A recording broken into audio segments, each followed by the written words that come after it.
प्राणों से प्यारे विद्यार्थियों, साथियों, आज हम चर्चा करेंगे मनु के राज्य संबंधी विचार। और राज्य संबंधी विचार में हम संप्रभुता के ऊपर मनु के क्या विचार थे इसकी चर्चा करेंगे। Lecture number 13। ध्यान दें, मनु के राज्य संबंधी विचार। राज्य संबंधी विचार में आज हम संप्रभुता पर क्या विचार थे मनु के, इसकी चर्चा करेंगे। लेक्चर नंबर 13 है। बेटा ध्यान दें, सबसे पहले तो ये जानना निहायत ज़रूरी है कि बेटा संप्रभुता की जो अवधारणा है वो एक आधुनिक अवधारणा है। यस, जबकि मनु एक प्राचीन भारतीय राजनीतिक विचारक हैं। ये एक प्राचीन विचारक हैं और संप्रभुता की अवधारणा एक आधुनिक अवधारणा है, तो बड़ा डिफरेंस हो रहा है यहाँ। लेकिन बेटा हमें ये देखना है यहाँ कि मनु की जो रचना मनुस्मृति है, क्या मनुस्मृति में कहीं संप्रभुता की अवधारणा से संबंधित कुछ विचार मौजूद हैं? तो जब हम मनुस्मृति का अध्ययन करते हैं तो ये बात स्पष्ट होती है कि मनुस्मृति में संप्रभुता के ऊपर, चाहे जॉन ऑस्टिन की तरह संप्रभुता की अवधारणा व्यवस्थित रूप में, क्रमबद्ध रूप में जॉन ऑस्टिन ने दिए। किसने दिए बेटा? जॉन ऑस्टिन ने दिए। भले ही जॉन ऑस्टिन की तरह व्यवस्थित रूप में ना लिखा हो, लेकिन फिर भी अप्रत्यक्ष रूप में संप्रभुता के बारे में मनुस्मृति में काफ़ी कुछ लिखा गया है। जैसे मनु ने कहा कि भाई वर्ण धर्म और आश्रम धर्म का पालन करवाने के लिए राजा के पास दंड का अधिकार होगा। अगर कोई व्यक्ति वर्ण धर्म का, आश्रम धर्म का पालन नहीं करता है तो राजा राज्य के पास ये अधिकार है कि उस व्यक्ति को दंड दिया जाए। अब जो दंड दिया जाएगा वो धर्मयुक्त दंड होगा। इसका मतलब यहाँ संप्रभुता की अवधारणा में राज्य, दंड और धर्म, इन तीनों के संबंध की चर्चा की गई है। ये बात आपको ध्यान में रखना है और इसी ही बात को ध्यान में रखते हुए आज हम आपको मनु के द्वारा संप्रभुता के ऊपर क्या कुछ कहा गया है इसकी चर्चा करेंगे। मैं पुनः ये दोहरा रहा हूँ कि मनु एक प्राचीन विचारक थे, जबकि संप्रभुता की अवधारणा एक आधुनिक अवधारणा है। ये जो संप्रभुता की अवधारणा है व्यवस्थित रूप में देने वाले विद्वान कौन है? जैसे मैंने यहाँ कहीं लिखा भी होगा, ये लिख रखा है जॉन ऑस्टिन। बेटा जॉन ऑस्टिन ने संप्रभुता की अवधारणा दी है। जैसे मान लीजिएगा आप किसी भी कंपटीशन में बैठते राजनीति विज्ञान से संबंधित और उसमें पूछ लिया जाए कि भाई संप्रभुता की अवधारणा को देने वाले जो महत्वपूर्ण विद्वान हैं वो कौन है, तो आपका आंसर मनु नहीं होगा बेटा, वहाँ क्या होगा? जॉन ऑस्टिन होगा। ये आपको ध्यान में रखना है। ये भी ध्यान में रखना है कि संप्रभुता की अवधारणा एक आधुनिक अवधारणा है। ठीक है, ये दोनों बातें आपको अच्छे से ध्यान में रखना है, उसके बाद में सारी बातें आपको समझाएंगे। चलिए बेटा, मनु के राज्य संबंधी विचार बता रहा हूँ मैं। मनु के राज्य संबंधी विचार के अंतर्गत 5 बातें आती हैं बेटा। वैसे मैंने देखा है कि ज़्यादातर लोग मनु के राज्य संबंधी विचार में मनु का राज्य का सप्तांग सिद्धांत ही बता देते हैं और पीछा छुड़ा लेते हैं। नहीं बेटा, मनु के राज्य संबंधी विचार में बेटा 5 बातें आती हैं। जैसा कि मैंने यहाँ नोट भी कर रखा है, राज्य की उत्पत्ति कैसे हुई है ये मनुस्मृति में बताया गया है। राज्य की प्रकृति क्या है ये भी मनुस्मृति में बताया गया है। तो इसका मतलब पहली बात तो ये बताई जाएगी कि राज्य की उत्पत्ति कैसी हुई, जो कि मैंने आपको समझा दिया है। राज्य की प्रकृति क्या है, 2 नंबर, ये भी मैंने समझा दिया है। तीसरा बात, राज्य का सप्तांग सिद्धांत, ये भी मैंने समझा दिया है। चौथी बात, राज्य के कार्य क्षेत्र या राज्य के कार्य मनु ने क्या बताए हैं, ये भी मैंने आपको समझा दिया है। शेष रह गई 5वीं बात, क्या? प्रभु सत्ता या राज्य, दंड व धर्म का संबंध। मतलब संप्रभुता की अवधारणा को यदि आपको समझना है मनु के संदर्भ में, तो ये ध्यान रखना है कि प्रभु सत्ता के अंतर्गत राज्य, दंड व धर्म के आपसी संबंध की बात की है। तीनों के आपसी संबंध की बात की है यहाँ पर। कैसे? जैसे मैं उदाहरण दे रहा हूँ, मान लीजिएगा मनुस्मृति में लिखा गया है कि राजा के द्वारा, राज्य के द्वारा ये देखा जाएगा कि प्रत्येक व्यक्ति अपने वर्ण धर्म का, आश्रम धर्म का, मतलब वर्ण व्यवस्था का, वर्ण आश्रम व्यवस्था का वर्ण धर्म का, आश्रम धर्म का, वर्णाश्रम व्यवस्था का, वर्णाश्रम धर्म का पालन कर रहे हैं या नहीं। अगर व्यक्ति ऐसा नहीं करते तो राज्य के पास ये अधिकार है, क्या अधिकार है, कि वह उनको दंड दे सकता है। लेकिन यहाँ चूंकि दंड तभी दिया जाएगा जबकि वास्तविक रूप में वर्ण धर्म, आश्रम धर्म का पालन नहीं किया जा रहा हो। अतः ये कहा जा सकता है कि प्रभु सत्ता की अवधारणा के अंतर्गत मनु ने राज्य, दंड व धर्म इन तीनों के संबंध की बात की है। ठीक है बेटा, चलिए अब ये बात क्लियर होगी कि मनु के राज्य संबंधी विचार में 5 बातें आती हैं। 4 बातें मैंने आपको समझा दी। आज 5वीं अंतिम बात है, संप्रभुता या प्रभु सत्ता के ऊपर मनु के क्या विचार थे। ठीक है, चलिए तो सबसे पहले तो ये नोट करना है आपको कि मनु ने अपनी रचना मनुस्मृति के अंतर्गत, जिसमें कि 12 अध्याय, मनुस्मृति में 12 अध्याय हैं और जो 7वां अध्याय है, सातवां अध्याय राजधर्म से संबंधित है या राजदर्शन से संबंधित है या राजशास्त्र से संबंधित है। राजशास्त्र, राजधर्म, राजदर्शन से संबंधित है क्या, मनुस्मृति। और विशेषकर जो ये 7वां अध्याय है इसका संबंध है राजधर्म से, राजशास्त्र से, राजधर्म से, राजशास्त्र से, राजदर्शन से। 7वें अध्याय का टोटल अध्याय 12 हैं। लेकिन मनु ने अपनी रचना मनुस्मृति में जो सामाजिक विचार दिए हैं, जो राजनीतिक विचार दिए हैं, जो आर्थिक विचार दिए हैं, सामाजिक, राजनीतिक, आर्थिक चिंतन का आधार धर्म है। मतलब मनुस्मृति के अंतर्गत सामाजिक, राजनीतिक चिंतन का आधार, सामाजिक, राजनीतिक, आर्थिक चिंतन का आधार धर्म को माना है। ये आपको ध्यान में रखना है। और धर्म का अर्थ यहाँ किसी संप्रदाय विशेष से नहीं लिया है मनु ने, बल्कि धर्म का अर्थ नैतिक मूल्यों से लिया है, धर्म का अर्थ कर्तव्य से लिया है। धर्म का अर्थ ऐसे कर्तव्य के रूप में लिया है जो कि वास्तविक रूप में शाश्वत मूल्य हैं और जो मूल्य वास्तव में किसी देश विशेष से, काल विशेष से बंधे हुए नहीं है। हालांकि यहाँ पर मनु ने धर्म के 2 प्रकार बताए हैं, सामान्य धर्म, विशिष्ट धर्म। सामान्य धर्म ऐसा धर्म होता है जैसे सत्य, अहिंसा, सत्याग्रह, जो कि किसी समय विशेष से, देश विशेष से, संस्कृति विशेष से बंधा हुआ नहीं है। पूरी मानव जाति उन कर्तव्यों का पालन करे। जबकि विशिष्ट धर्म में जाति धर्म, वर्ण धर्म, देश धर्म, कुल धर्म आते हैं। ये भले ही देश विशेष से, समय विशेष से, संस्कृति विशेष से बंधे हुए, लेकिन मूलतः है धर्म का जो अर्थ है वो कर्तव्य से लिया गया है। और कर्तव्य जो होता है तो कर्तव्यों का पालन तो सभी को करना चाहिए और कर्तव्य का पालन किया जाएगा तो समाज व्यवस्था बनी रहेगी। जैसे आप देखेंगे हमारे रामायण के अंतर्गत जिन नैतिक मूल्यों की, जिन शाश्वत मूल्यों की चर्चा की गई है बेटा, वो शाश्वत मूल्य केवल भारत से जुड़े हुए नहीं है, बल्कि पूरी दुनिया को उन मूल्यों का पालन करना चाहिए। मतलब रामायण एक ऐसा ग्रंथ है जिसके अंतर्गत वास्तविक रूप में पिता का धर्म क्या है, पुत्र का धर्म क्या है, माता का धर्म क्या है, भाई का धर्म क्या है।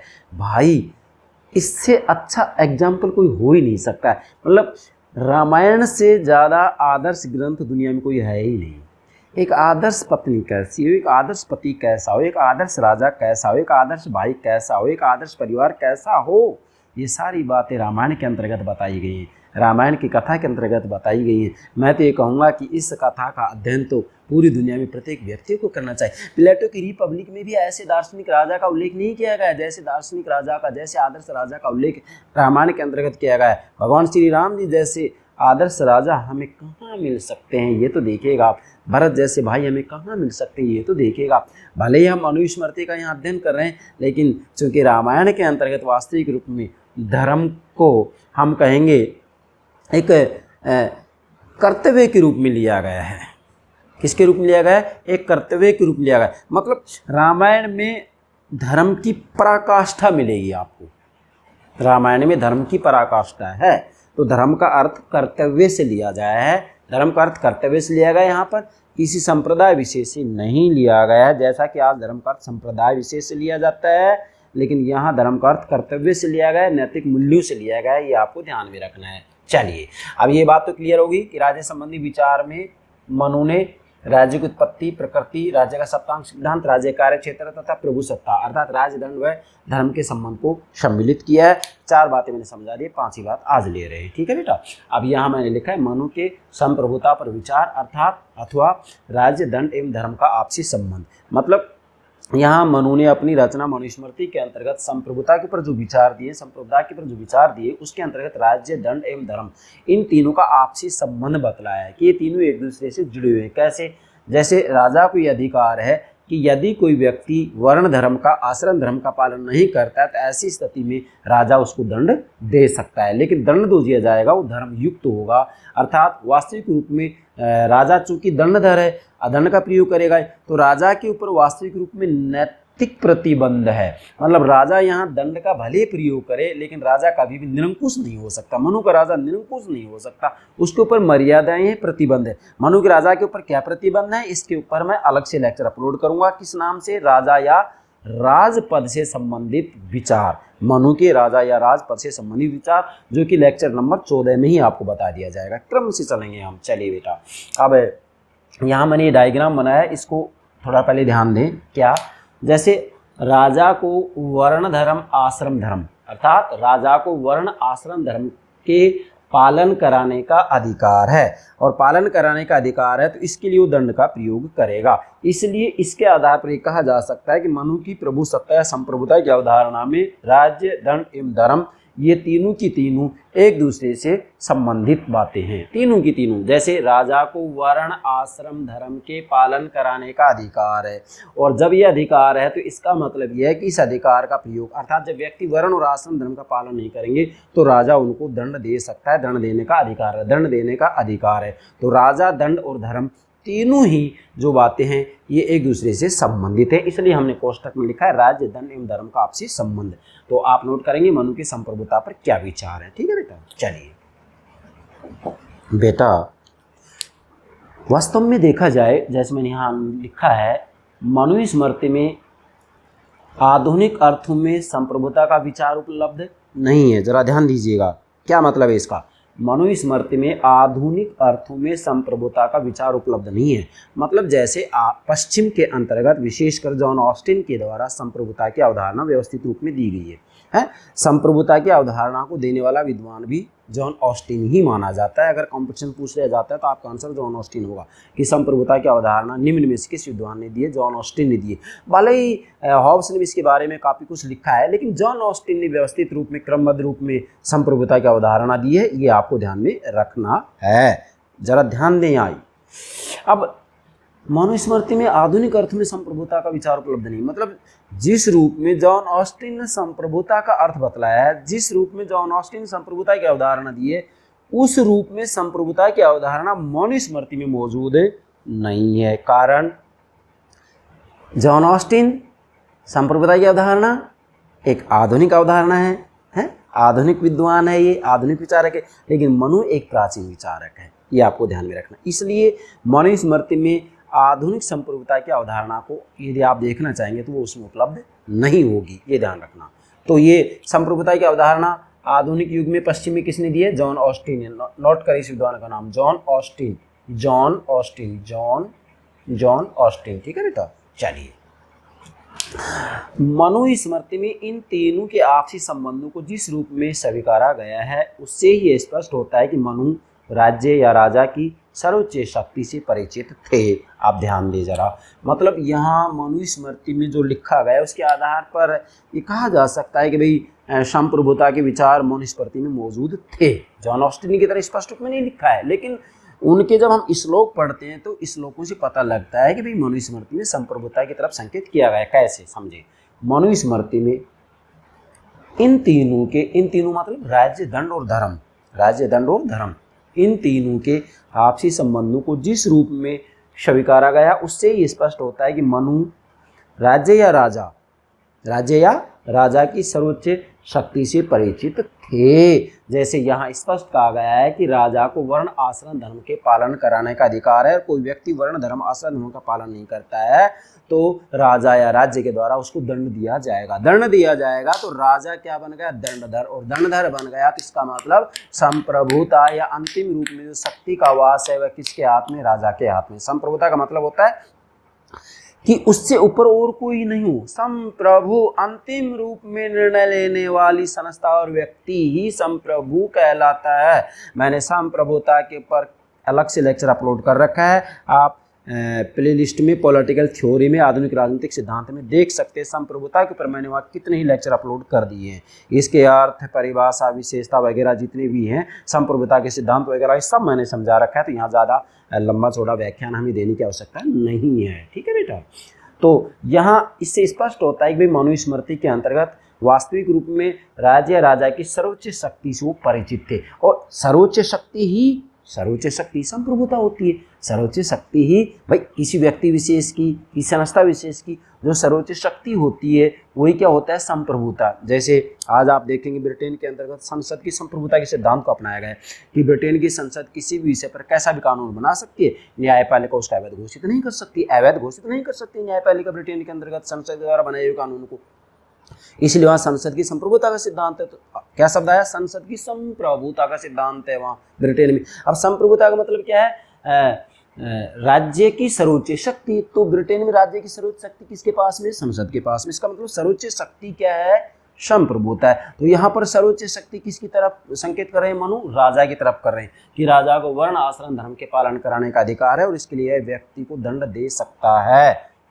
ठीक है, चलिए, दंड शक्ति निरपेक्ष या निरंकुश नहीं है। मतलब मनुस्मृति के अंतर्गत राजा को दंड देने की शक्ति अवश्य दी है कि राजा ये देखे कि प्रत्येक व्यक्ति वर्ण धर्म आश्रम धर्म का पालन कर रहा है या नहीं। अगर नहीं कर रहा है तो राजा उसको दंड दे सकता है, लेकिन राजा जब दंड देगा तो दंड की शक्ति निरपेक्ष या निरंकुश नहीं है। ऐसा नहीं कि राजा यहाँ मनमानी करेगा, निरंकुश रूप में दंड देगा, नहीं, ऐसा नहीं है। क्यों नहीं है, क्योंकि यहाँ जो राजा या राज्य है वह धर्म अर्थात नैतिकता धर्म के अधीन है। मैंने आपको पहले बता दिया था कि सामाजिक, राजनीतिक, आर्थिक चिंतन का आधार धर्म है। मतलब यहाँ भले ही राजा के पास अधिकार है कि वर्ण धर्म आश्रम धर्म का कोई व्यक्ति पालन नहीं करता तो उसको दंड देगा, लेकिन दंड देते समय वह धर्म के अधीन होगा, नैतिकता के अधीन होगा। किसके अधीन होगा, धर्म नैतिकता के अधीन होगा, नैतिक मूल्यों के अधीन होगा। यह मनमाना आचरण राजा नहीं कर सकता है। यस, चलिए, बाकी राजा के ऊपर कौन कौन से नियंत्रण होंगे, कौन कौन से प्रतिबंध होंगे जिससे कि ये निरंकुश नहीं बन सकता है, तानाशाह नहीं बन सकता है, इसके लिए हम अलग से लेक्चर अपलोड करेंगे। मैं फिर कह रहा हूँ, यहाँ क्या राजा या राजपद संबंधी विचार, मतलब मनु के राजा या राजपद संबंधी विचार, इसके अंतर्गत ये सारी बातें आपको समझा दी जाएंगी कि राजा के ऊपर कौन कौन से प्रतिबंध होते हैं जिससे कोई निरंकुश नहीं बन सकता। यहाँ पे मैंने केवल संकेत दिया है कि धर्म के अधीन होता है, धर्म के अधीन होता है, धर्म के अधीन होता है कौन, राजा। नेक्स्ट, मनुस्मृति में उपलब्ध संप्रभुता के विचार की विशेषताएं। अब हमें, चूंकि यहाँ तक मैंने सामान्य बात बताई है, तो मुझे यहाँ लगता है कि विद्यार्थी पूर्ण रूप में अगर एग्जाम में ये क्वेश्चन पूछ लिया जाता है तो लिख नहीं पाएंगे। इसलिए मैंने भरसक प्रयास किया है कि मैं आपको कुछ बिंदु दूं जिससे कि उन बिंदुओं के आधार पर आप मनु के संप्रभुता संबंधी विचारों को अच्छे से समझा सके। ठीक है बेटा, तो ध्यान दें, मैंने लिखा है मनुस्मृति में उपलब्ध संप्रभुता के विचार की विशेषताएं। मतलब मनुस्मृति के अंतर्गत संप्रभुता के बारे में कौन कौन सी बातें मिलती हैं जिनको कि हम विशेषताओं के रूप में बिंदु बना करके अच्छे से समझ सकते हैं। चलिए, नंबर 1, धर्मयुक्त दंड की अवधारणा में संप्रभुता का विचार मौजूद है। जरा ध्यान दीजिएगा, धर्मयुक्त दंड की अवधारणा में संप्रभुता का विचार मौजूद है। ये बात सत्य है कि राजा को वर्ण आश्रम धर्म के पालन कराने का अधिकार है, और कोई व्यक्ति वर्ण धर्म आश्रम धर्म का 4 वर्ण होते हैं ना, ब्राह्मण क्षत्रिय वैश्य शूद्र, 4 आश्रम होते हैं, ब्रह्मचर्य आश्रम, गृहस्थ आश्रम, वानप्रस्थ आश्रम, संन्यास आश्रम। प्रत्येक आश्रम की जो अवधि है 25-25 वर्ष की है। उस समय व्यक्ति को औसत आयु 100 वर्ष मानी जाती थी। ठीक है, बाकी वर्ण व्यवस्था, आश्रम व्यवस्था, इसके ऊपर मैंने अलग से लेक्चर अपलोड कर दिया है। सामाजिक व्यवस्था के अंतर्गत आप देख सकते हैं, मनु के सामाजिक व्यवस्था संबंधी विचार में सब मैंने बता दिया है। यहाँ आप ध्यान देंगे कि राजा को वर्ण आश्रम धर्म के पालन कराने का अधिकार है। अब पालन कराने का अधिकार है तो यहाँ कोई व्यक्ति वर्ण धर्म का आश्रम धर्म का पालन नहीं करता है तो उसको दंड देगा, लेकिन यहाँ दंड देते समय वो धर्म के अधीन होगा, नैतिकता के अधीन होगा। इसलिए धर्मयुक्त दंड की अवधारणा में संप्रभुता का विचार मौजूद है। अर्थात भले ही राजा जब दंड देगा, कोई व्यक्ति वर्ण धर्म आश्रम धर्म का पालन नहीं करता है तो राजा के पास अधिकार है कि उस व्यक्ति को दंड दो, लेकिन दंड देते समय वो दंड धर्मयुक्त होगा। अर्थात धर्म के अधीन है राजा, इसलिए धर्मयुक्त दंड की अवधारणा में संप्रभुता का विचार मौजूद है। भले ही इन्होंने धर्मयुक्त दंड की अवधारणा दी है कि भी राजा के द्वारा जो दंड दिया जाएगा वो धर्म के अधीन होगा, धर्मयुक्त होगा, अधर्मयुक्त नहीं होगा, राजा निरंकुश नहीं हो सकता, लेकिन धर्मयुक्त दंड की अवधारणा में भी संप्रभुता का विचार मौजूद है। क्यों मौजूद है? क्योंकि राजा को ही दंड देने का अधिकार है। किसको? जो वर्ण धर्म आश्रम धर्म का पालन नहीं कर रहे हैं उनको राजा दंड देगा, लेकिन दंड देते समय वह धर्म के अधीन होगा। इसलिए धर्मयुक्त दंड की अवधारणा में भी संप्रभुता के विचार मौजूद हैं। दूसरा, दंड के रूप में संप्रभुता का स्रोत स्वयं ईश्वर है। ध्यान दें यहाँ बेटा, दंड के रूप में संप्रभुता का स्रोत स्वयं ईश्वर है। इसका क्या मतलब? चूंकि राजा राजपद की स्थापना ईश्वर के द्वारा की गई है। भाई राजा राज्य की उत्पत्ति के बारे में मनु ने अपनी मनुस्मृति के अंतर्गत दैवी उत्पत्ति का सिद्धांत तो दिया है कि जब लोक में भगदड़ मच रही थी, जनता त्राहिमाम पुकार रही थी, मतलब जो शक्तिशाली लोग थे वो कमज़ोर लोगों को, दुर्बल लोगों को परेशान कर रहे थे, सता रहे थे, तो दुर्बल लोगों ने ब्रह्मा जी से, ईश्वर से, प्रभु से प्रार्थना की, प्रभु हमारी रक्षा करे, रक्षा करे, रक्षा करे। तो ईश्वर ने राजा और राजपद की स्थापना की जिससे कि वो उन लोगों की रक्षा करे। तो इसका मतलब राजा और राज्य की जो उत्पत्ति हुई है दैवी हुई है, ईश्वर के द्वारा। तो मतलब राजपद की जो स्थापना की गई है, राजा की जो स्थापना की गई है वो ईश्वर के द्वारा की गई है। अब ईश्वर के द्वारा राज्य और राजा की स्थापना की गई है तो फिर राजा जो व्यक्ति वर्ण धर्म आश्रम धर्म का पालन नहीं करेगा उसको दंड देने का अधिकार रखता है। तो दंड के रूप में संप्रभुता का स्रोत स्वयं ईश्वर है। इसका मतलब यहाँ राजा दंड देगा किनको? जो वर्ण धर्म आश्रम धर्म का पालन नहीं करते हैं। और राजा का जो स्थापना की है वो किसके द्वारा की गई? ईश्वर के द्वारा। राजा राजपद की स्थापना ईश्वर ने की है, और राजा जो वर्ण धर्म आश्रम धर्म का पालन नहीं करे उनको दंड देगा। तो इसका मतलब जब राजा राजपद की स्थापना ईश्वर के द्वारा की गई है तो यहाँ दंड के रूप में संप्रभुता का जो स्रोत है वो स्वयं ईश्वर ही है। मतलब अंतिम रूप में संप्रभुता का स्रोत है कौन है? ईश्वर है। क्यों? क्योंकि राजा और राजपद की स्थापना देवता के द्वारा, ईश्वर के द्वारा, दैवीय, मतलब ये दैवीय उत्पत्ति है किसकी? राजा और राजपद की। तीसरी विशेषता, ईश्वर ने दंड के रूप में संप्रभुता राजा राजपद को सौंपी है। जरा ध्यान दें, मतलब अब ईश्वर ने राजा राजपद की स्थापना की तो ईश्वर ने दंड के रूप में संप्रभुता राजा या राजपद को सौंपी है। अर्थात चूंकि राजा और राजपद की स्थापना ईश्वर के द्वारा की गई है, जब लोक में भगदड़ मच रही थी तो ऐसी स्थिति में ईश्वर ने राजा राजपद की स्थापना की, तो ईश्वर ने दंड के रूप में संप्रभुता राजा राजपद को सौंपी। मतलब ईश्वर ने जब लोक में भगदड़ मच रही थी, जनता परेशान हो रही थी, किससे? शक्तिशाली लोगों से। जैसे मैं कहूँगा यहाँ बड़ी मछली छोटी मछली को निगल जाती है, तो ऐसी शक्तिशाली व्यक्ति दुर्बल लोगों को परेशान कर रहे थे।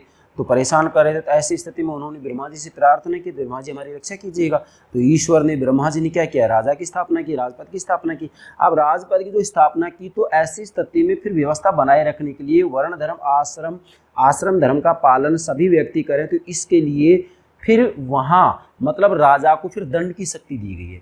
ईश्वर के द्वारा ही राजा को दंड की शक्ति दी गई है।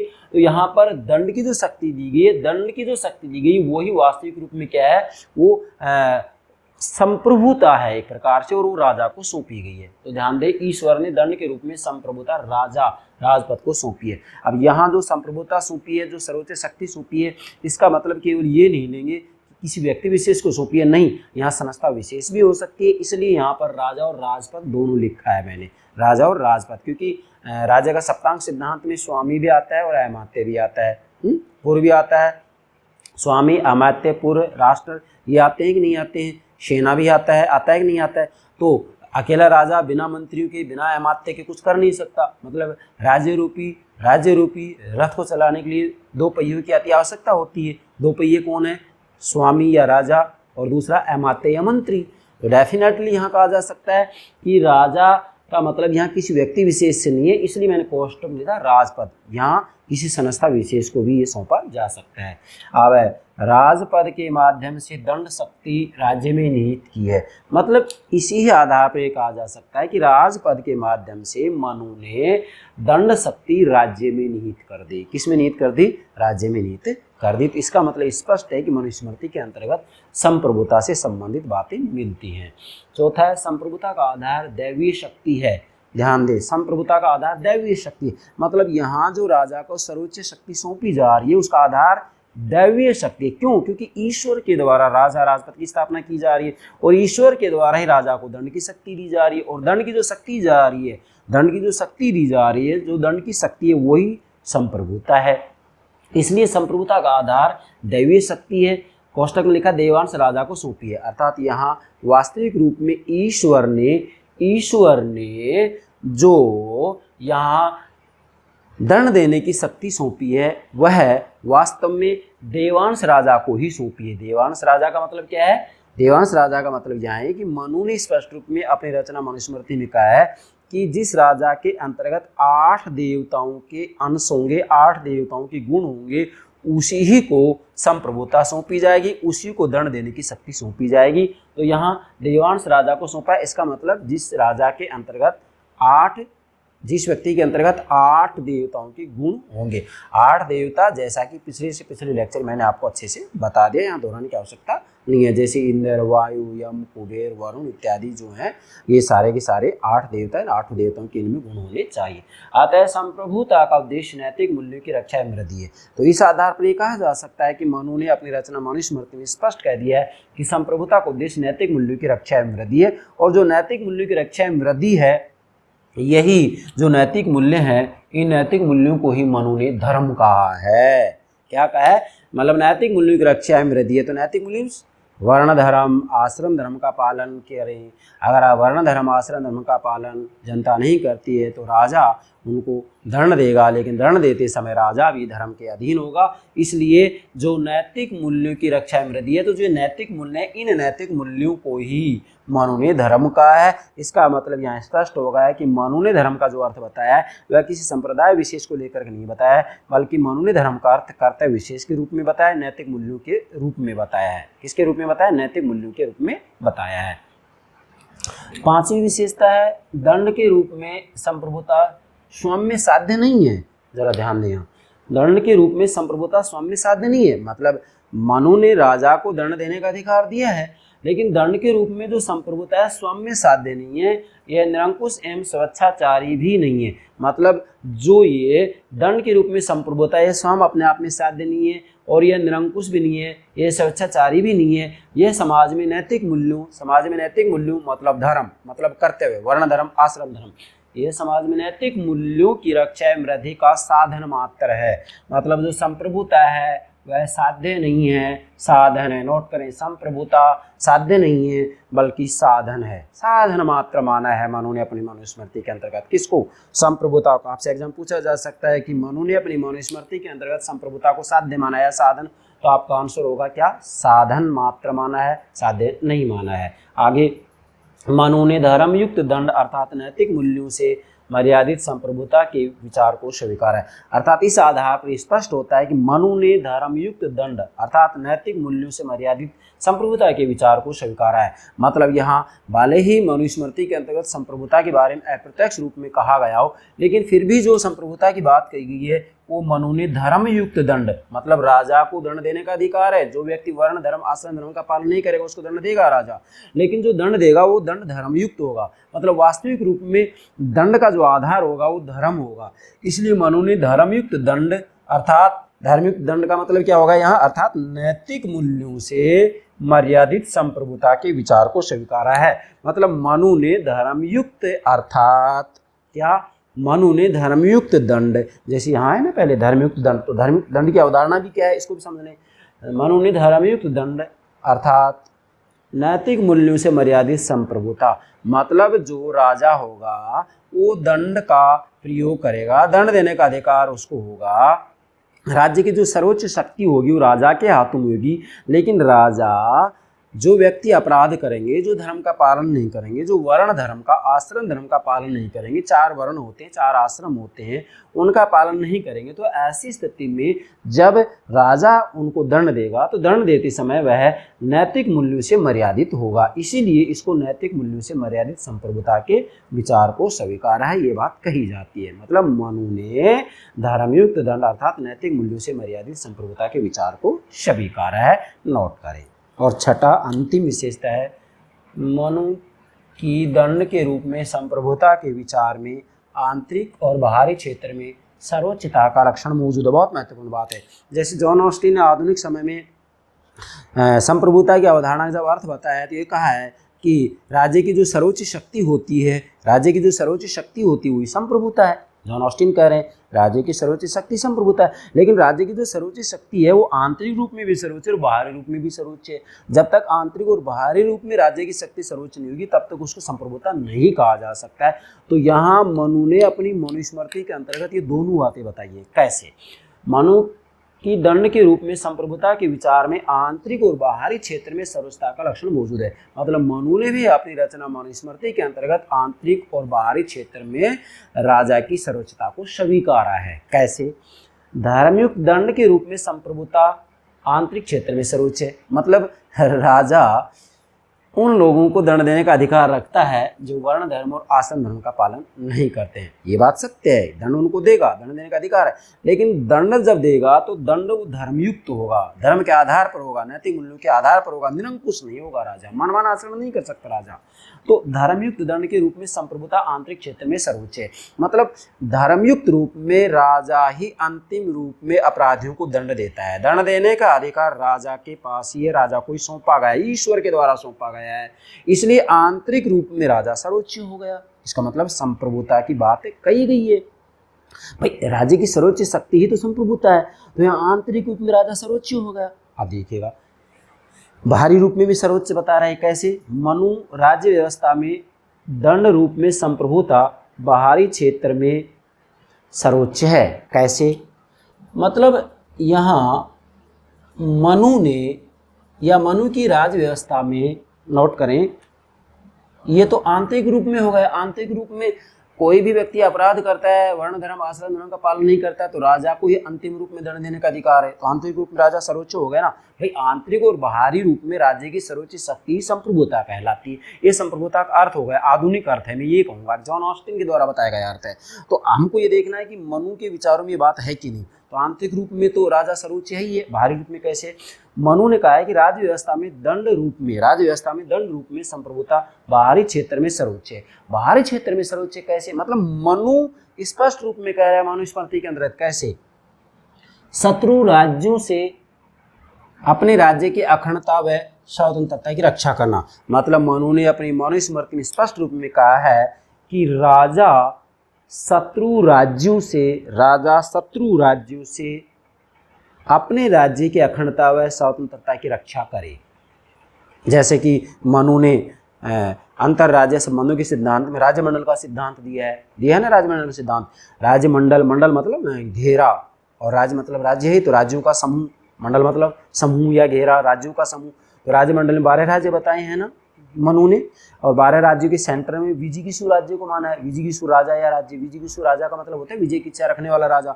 तो विजिगीषु राज्य के आगे की तरफ 5 राज्य होते हैं, शत्रु मित्र शत्रु मित्र शत्रु, पीछे 4 राज्य होते हैं, आक्रांत आक्रानासार, पाशनिग्रह पाशनिग्रहसार और 2 मध्यम और उदासीन। तो टोटल 12 राज्य हो गए। बाकी मैं मनु का अंतरराज्य संबंधित जो सिद्धांत है वो अलग से समझाऊंगा, तो वहाँ पर ये पूरा का पूरा राज्यमंडल सिद्धांत आपको बताया जाएगा। लेकिन यहाँ मनु स्पष्ट कह रहा है कि राजा को ये पता होना चाहिए कि कौन उसका मित्र है और कौन उसका शत्रु है, कौन उसका स्वाभाविक शत्रु है, कौन उसका स्वाभाविक मित्र है। अब ऐसी स्थिति में अगर मान लीजिएगा कोई राज्य दूसरे राज्य की अखंडता और स्वतंत्रता को नष्ट करना चाहता है, तो ऐसी स्थिति में उस राज्य के राजा का ये दायित्व है कि वह अपने राज्य की अखंडता और स्वतंत्रता की रक्षा करे, और रक्षा करने में वह राजा है वह सर्वोच्च है। क्या है? वह सर्वोच्च है। मतलब उससे ऊपर और कोई नहीं है, वह जैसा चाहे वैसा डिसीजन ले सकता है। इसलिए कहा जा सकता है कि मनु की पुस्तक रचना गौरवमयी ग्रंथ मनुस्मृति में राजा को आंतरिक रूप में भी और बाहरी रूप में भी सर्वोच्च माना गया है। इसलिए कहा जा सकता है कि राज्य की सर्वोच्च शक्ति ही जब संप्रभुता बतलाई जाती है तो मनु का राजा भी आंतरिक रूप में भी सर्वोच्च है और बाहरी रूप में भी सर्वोच्च है। अतः यह कहा जा सकता है कि मनुस्मृति में संप्रभुता के विचार मौजूद थे। यस, चलिए अब लास्ट में मैंने यहाँ लिखा है धर्म के रूप में मनु ने दंड का नैतिक उद्देश्य स्वीकारा है। लिखें आप निष्कर्ष रूप में संक्षेप में कहा जा सकता है कि, नोट करें बेटा, आप किसी भी कंपटीशन की तैयारी करेंगे तो आपको दिक्कत नहीं आएगी, और भले ही आप UPSC, UGC, net, college lecturer, school lecturer, किसी भी प्रतियोगिता परीक्षा की तैयारी कर रहे हो, या जो स्नातक स्तर के विद्यार्थी, स्नातकोत्तर स्तर के विद्यार्थी, BA MA के जो विद्यार्थी हैं, उनके लिए बहुत अच्छे रूप में मैं ये क्लासें तैयार करता हूँ, आपको अच्छे मार्क्स मिलेंगे, ध्यान दें। तो लिखें यहाँ संक्षेप में, निष्कर्ष में, सार रूप में, जैसा आप लिखना चाहें लिखें। धर्म के रूप में मनु ने दंड का नैतिक उद्देश्य स्वीकारा है। मतलब यहाँ मनु ने धर्म के रूप में दंड का नैतिक उद्देश्य स्वीकार किया है। क्या उद्देश्य स्वीकार किया? नैतिक उद्देश्य। यहाँ धर्म की रक्षा की जाएगी दंड के द्वारा, नैतिक मूल्यों की रक्षा की जाएगी दंड के द्वारा। अकारण निरंकुश रूप में, मनमाने रूप में राजा लोगों को परेशान नहीं कर सकता, दंड नहीं दे सकता। क्यों? क्योंकि राजा स्वयं धर्म के अधीन है, नैतिक मूल्यों के अधीन है, धर्म के अधीन है, नैतिक मूल्यों के अधीन है। चलें आगे, राज्य, धर्म एवं दंड। तो ये तीन बातें आ जाती है प्रभु सत्ता की अवधारणा में, राज्य, दंड व धर्म का संबंध। तो लास्ट में निष्कर्ष में भी मैंने लिख दिया है, राज्य, धर्म एवं दंड के आपसी संबंधों को जिस रूप में प्रस्तुत किया है उस समस्त विवरण में संप्रभुता का विचार मौजूद है। मतलब मनु ने अपनी रचना मनुस्मृति के अंतर्गत राज्य, धर्म एवं दंड के आपसी संबंधों का जिस रूप में वर्णन किया है, आपसी संबंधों को जिस रूप में प्रस्तुत किया है, उस समस्त विवरण में, उस समस्त वर्णन में, उस समस्त विश्लेषण में, उस समस्त व्याख्या में संप्रभुता का विचार मौजूद है। कैसे? इधर आइएगा, राजा को वर्ण, आश्रम, धर्म के पालन कराने का अधिकार है। कोई व्यक्ति वर्ण, धर्म, आश्रम, धर्म का पालन नहीं करता है तो राजा उस व्यक्ति को दंड दे सकता है, और दंड देते समय राजा धर्म के अधीन होगा, नैतिक मूल्यों के अधीन होगा। दंड देते समय राजा धर्म के अधीन होगा। इसका मतलब यहाँ वास्तविक रूप में राज्य, दंड और धर्म, इन तीनों का ही जो आपसी संबंध इस रूप में मनुस्मृति में प्रस्तुत किया गया है, उस आधार पर कहा जा सकता है कि उस समस्त विवरण में संप्रभुता का विचार मौजूद है। मतलब इस सारे विवरण में इसकी व्याख्या करने पर, इसका विश्लेषण करने पर, मनुस्मृति का गहराई से, गंभीरता से उसके अंत स्तर में जाकर के अध्ययन करने पर ये स्पष्ट हो जाता है। क्या स्पष्ट हो जाता है? कि वास्तविक रूप में देखा जाए तो मनुस्मृति के अंतर्गत जो है संप्रभुता के विचार मौजूद है। हाँ, आधुनिक रूप में नहीं है, लेकिन फिर भी संप्रभुता के विचार मौजूद है। किसमें? मनु की रचना मनुस्मृति के अंतर्गत। क्योंकि मूल बात एक आती है कि संप्रभुता किसे कहा जाता है, आपसे पूछ लिया जाएगा, आपका जवाब होगा राज्य की सर्वोच्च शक्ति संप्रभुता है। नोट करें, संप्रभुता किसे कहते हैं? तो आप बताएंगे कि राज्य की सर्वोच्च शक्ति संप्रभुता है। तो यहाँ क्या मनु ने अपनी रचना मनुस्मृति में बताया है कि राज्य की सर्वोच्च शक्ति किसके पास होगी, या राज्य की सर्वोच्च शक्ति सर्वोच्च होगी? बिल्कुल बताया। मनुस्मृति में साफ कहा है कि राज्य की सर्वोच्च शक्ति राजा के हाथ में होगी, राज्य की सर्वोच्च शक्ति राजा के हाथ में होगी। और राजा आंतरिक रूप में भी सर्वोच्च और बाहरी रूप में भी सर्वोच्च है। आंतरिक रूप में सर्वोच्च इसलिए है कि धर्मयुक्त दंड का एकमात्र अधिकार राजा को दिया गया। आंतरिक रूप में सर्वोच्च हो गया, आंतरिक रूप में राजा सर्वोच्च हो गया, और बाहरी रूप में राज्य की अखंडता और स्वतंत्रता की रक्षा करने का जो अधिकार है वो राजा के हाथ में। इसका मतलब आंतरिक रूप में भी राजा सर्वोच्च, बाहरी रूप में भी राजा सर्वोच्च। अतः कहा जा सकता है कि मनु का राजा आंतरिक और बाहरी रूप में जब सर्वोच्च है तो यही सर्वोच्चता, यही राजा की सर्वोच्चता, यही राज्य की सर्वोच्च शक्ति संप्रभुता कहलाती है। तो मनुस्मृति में भी ये बातें मौजूद हैं। क्लियर बेटा?